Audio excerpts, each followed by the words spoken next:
nucleus and we place it in a magnetic field that will absorb some frequency. This is not the exact case for every element or every constituent. Well, every nucleus that you can possibly find has a specific spin value, which is somewhere in the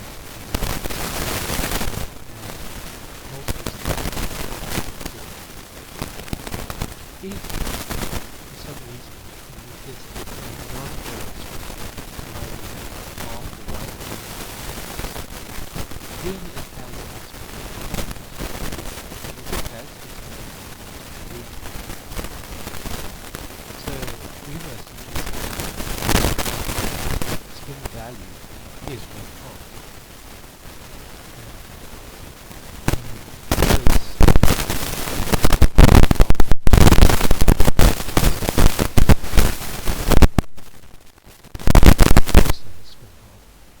If the spin is a half, then in a magnetic field, the orientation of the moment is such that it has a component either with or against the magnetic field. So here we have it. Here is a proton which has a spin value, which means it has spin angular momentum shown by the curved arrow. And because it's got spin angular momentum, it has a magnetic moment represented by the straight arrow. Now, of course, that magnetic moment, if you've got no external magnetic field, they're allowed to be oriented in whatever direction they please.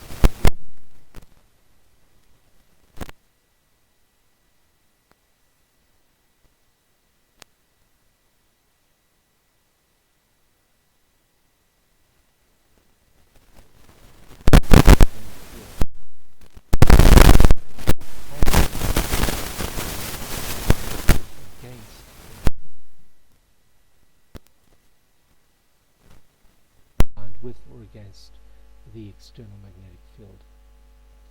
Okay, so the example nuclei which have spin 0 are carbon 12 and oxygen 16, and because they have spin 0, they have no spin angular momentum, no magnetic moment.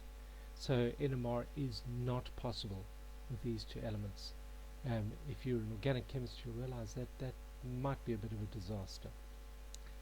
However, we are lucky that 1% of all carbon is carbon 13, so the important nuclei are nuclei with I-half, which include nitrogen 15, carbon 13, and the proton that we come across. Just be aware that another isotope of hydrogen is used a lot in solvents in NMR, and that is deuterium, or 2H, and that has spin I equals 1. Now the energy levels are dependent on this I number, and with I as a half, they go from minus I to plus I, which is minus a half and plus half, so the only two energy levels were I as a half. But when I is 1, it goes from minus 1 through 0 to plus 1, so there are 3 energy levels for deuterium. Okay, but we're most interested in elements where there are only 2 energy levels available. Right, so this is an interesting diagram that sums everything up. So if you take a spin half nucleus like a proton, and on its own it has a single energy level, it can't absorb to a different energy level. The magnetic moments are all randomly oriented, but of course what we can do is we can change the situation with no magnetic field, and we can introduce an external magnetic field. We turn that on, and then you end up with your 2 energy levels. Your alpha energy level is the lowest, where your magnetic moment is aligned with the external magnetic field, and beta is the higher energy, where they are aligned against the magnetic field. And of course we know the 2 energy levels for the spin a half, because it goes from minus a half through to plus a half, with steps of 1, so there are 2 energy levels. Just note that we have dealt with the Larmor equation before, and we know how to calculate the Larmor frequency, for instance, for a proton. But remember that the difference in energy levels is related to the Larmor frequency by, of course, E is equal to h nu. Just if you were to take the Larmor equation and calculate the Larmor frequency for each of carbon and proton, you'll see that for a proton the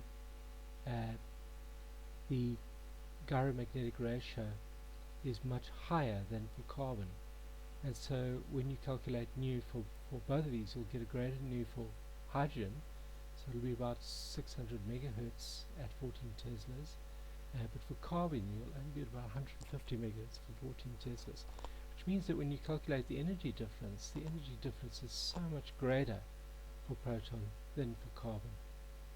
And this has an effect that the sensitivity on proton is better on an NMR instrument than it is for carbon.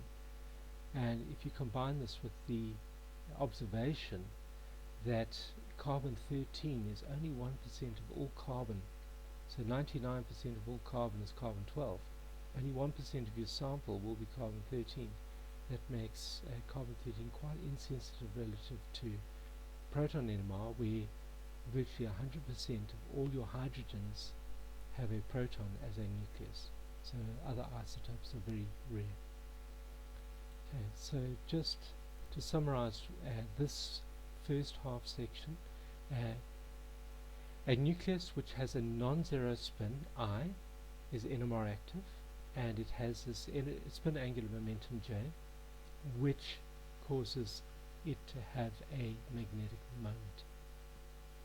And if you have spin half nuclei in a magnetic field, there are two energy levels, and the energy level of course is given by the standard E is equal to h nu, where we've got the Lama equation to help us as well.